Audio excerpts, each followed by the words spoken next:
Hello guys, welcome to my YouTube channel PC studying physics.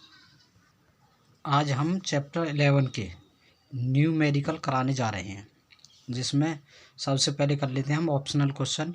Number first है, मानव नेत्र अभिनेत्र lens की focus दूरी को समायोजित करके विभिन्न दूरियों पर रखी वस्तुओं को फोकसित कर सकता है।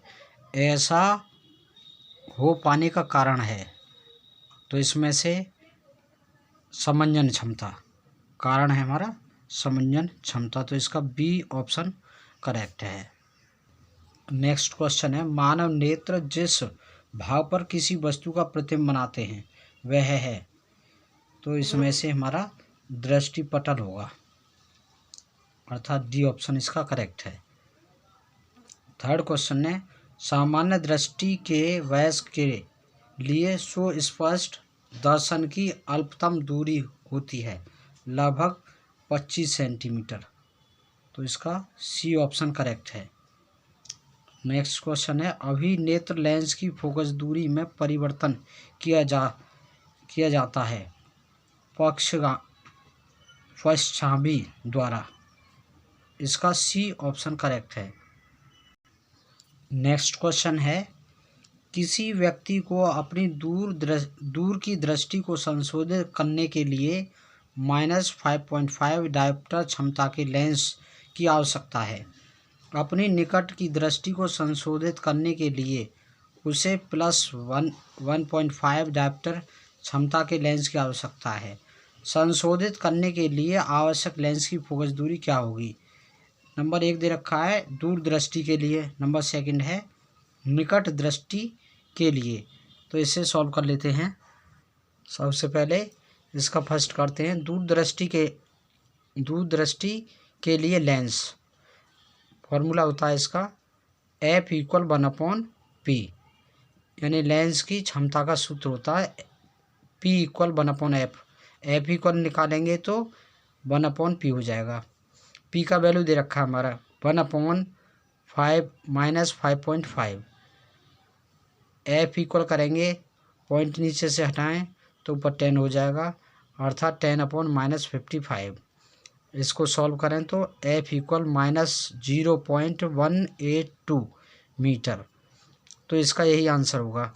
सेकंड, निकट दृष्टि के लिए F इक्वल 1/P। P का वैल्यू पुट कर लेंगे तो 1/1.5, पॉइंट हटाते हैं तो F इक्वल 10/15। F इक्वल अगर सॉल्व करते हैं इसे तो 0.67 मीटर, तो यही हमारा इसका आंसर होगा। क्वेश्चन नंबर 6 है, किसी निकट दृष्टि दोष से पीड़ित व्यक्ति का दूर बिंदु नेत्र के सामने 80 सेंटीमीटर दूरी पर है। इस दोष को संशोधित करने के लिए आवश्यक लेंस की प्रकृति तथा क्षमता क्या होगी? तो इसे सॉल्व कर लेते हैं। सॉल्व करते हैं तो u की वैल्यू इसमें लगाते हैं -इन्फिनेटिव, अर्थात अनंत। जो वस्तु की जो डिस्टेंस है वो हमने अनंत लगा ली, और प्रतिबिंब की जो दूरी है v, उसके लिए -80 सेंटीमीटर यह दी है। लेंस का सूत्र होता है हमारा 1/F = 1/v - 1/u। Value put करेंगे 1/F इक्वल हो जाएगा 1/-80 + 1/∞। 1/∞ का वैल्यू होता है 0, तो 1/F इक्वल आ गया -1/80 + 0। 1/F equal -1/80, F equal minus का 80 सेंटीमीटर। यदि इसे मीटर में कन्वर्ट करें तो F इक्वल -0.8 मीटर। लेंस की क्षमता ज्ञात करने के लिए P इक्वल 1/F लगाएंगे, इक्वल -1/0.8। F का वैल्यू पुट कर लिया। P इक्वल सॉल्व करेंगे तो -1.25 डायोप्टर, यह लेंस की क्षमता है। ऋणात्मक चिन्ह यह बताता है कि लेंस आवश्यक लेंस अवतल लेंस है, यदि प्लस होता तो यह उत्तल लेंस होता। क्वेश्चन नंबर 7, चित्र बनाकर दर्शाइए कि दीर्घ दृष्टि दोष कैसे संशोधित किया जाता है। एक दीर्घ दृष्टि दोष युक्त नेत्र का निकट बिंदु 1 मीटर है।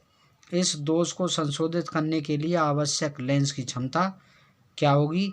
यह मान लीजिए कि सामान्य नेत्र का निकट बिंदु 25 सेंटीमीटर है। तो आइए इसे सॉल्व कर लेते हैं। दीर्घ दृष्टि से पीड़ित व्यक्ति दूर की वस्तुओं को तो स्पष्ट देख लेता है, परंतु निकट की वस्तुओं को स्पष्ट नहीं देख पाता। इस दोष के निवारण के लिए उत्तल लेंस का प्रयोग करना चाहिए। तो इसे एक डायग्राम के द्वारा समझ लेते हैं। तो यदि नेत्र में कोई किरण इस प्रकार प्रवेश करती है, तो यदि दीर्घ दृष्टि दोष होगा तो उसका प्रतिबिंब रेटिना पर फोकसित नहीं होता, अब तो उसके पीछे फोकसित होता है, जैसा कि इस डायग्राम में दिखाया गया है। और यदि इसमें एक उत्तल लेंस का उपयोग किया गया है, यानी उत्तल लेंस का उपयोग कर देते हैं, तो वह रेटिना पर फोकसित होता है, जैसा कि इसमें दिखाया गया है। यहाँ पर रेटिना पर फोकसित हो रहा है, तो इसे बोलेंगे दीर्घ दृष्टि दोष का संशोधन। जैसा वैल्यू दिया है इसमें U या D का वैल्यू दे रखा है -25 सेंटीमीटर और V का वैल्यू -1 मीटर। इसको सेंटीमीटर में कन्वर्ट करें तो -100 सेंटीमीटर। लेंस के सूत्र से, लेंस का सूत्र होता है 1/f = 1/b - 1/u। Value put कर लेंगे, V का वैल्यू कर लिया, U का वैल्यू पुट कर लिया। इसे सॉल्व करेंगे तो 1/f आ जाएगा f = 100/3 सेंटीमीटर। इसको अगर हम मीटर में कन्वर्ट करें तो f = 1/3 मीटर हो गया। P का वैल्यू निकालते हैं, P का अर्थात लेंस की क्षमता। लेंस की क्षमता का सूत्र होता है P = 1/f। तो f का वैल्यू पुट कर लेंगे तो P = आ गया +3D। अतः संशोधित करने के लिए आवश्यक लेंस की क्षमता +3 डायप्टर होगी। क्वेश्चन नंबर 8 है, सामान्य नेत्र 25 सेंटीमीटर से निकट रखी वस्तुओं को सो स्पष्ट क्यों नहीं देख पाते हैं। तो इसे सॉल्व कर लेते हैं। अब इसे समझते हैं। सुस्पष्ट दर्शन की न्यूनतम दूरी 25 सेंटीमीटर है। यदि कोई वस्तु सामान्य नेत्र के लिए 25 सेंटीमीटर से कम दूरी पर रखी हुई है, तो उस वस्तु का प्रतिबिंब दृष्टि पटल पर स्पष्ट नहीं बन पाता है, जिसके कारण परिणामी प्रतिबिंब धुंधला सा बनता है। अब क्वेश्चन नंबर 9 देखते हैं। जब हम नेत्र से किसी वस्तु की दूरी को बढ़ा देते हैं तो नेत्र में प्रतिबिंब दूरी का क्या होता है। तो इसे समझते हैं।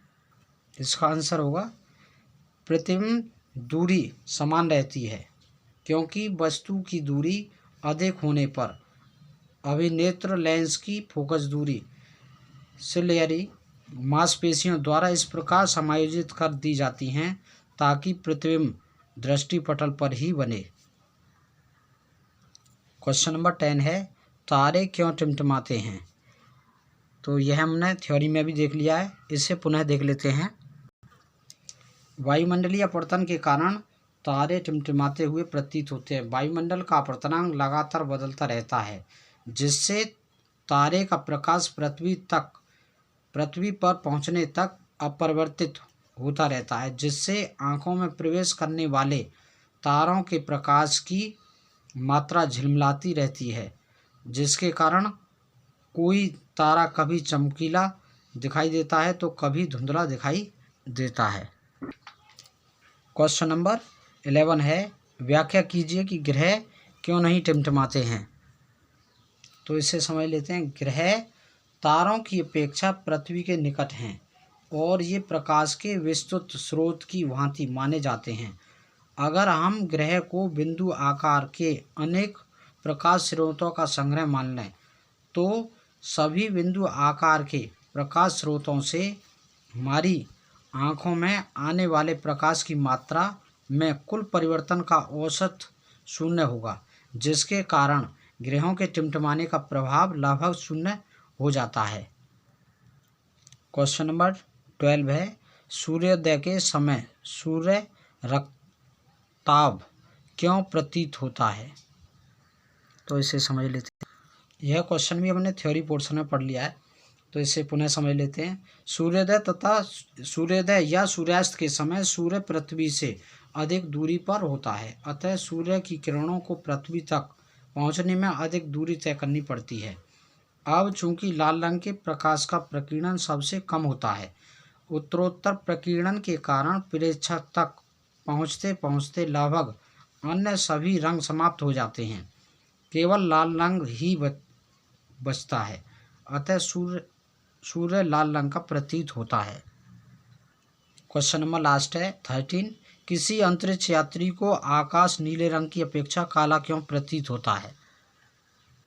इसे समझते हैं। अधिक ऊंचाई पर प्रकाश का प्रकीर्णन नहीं होता है, क्योंकि वहाँ कोई वायुमंडल नहीं होता, इसलिए प्रकाश का प्रकीर्णन नहीं होता। इसलिए किसी अंतरिक्ष यात्री को आकाश नीले रंग की अपेक्षा काला प्रतीत होता है।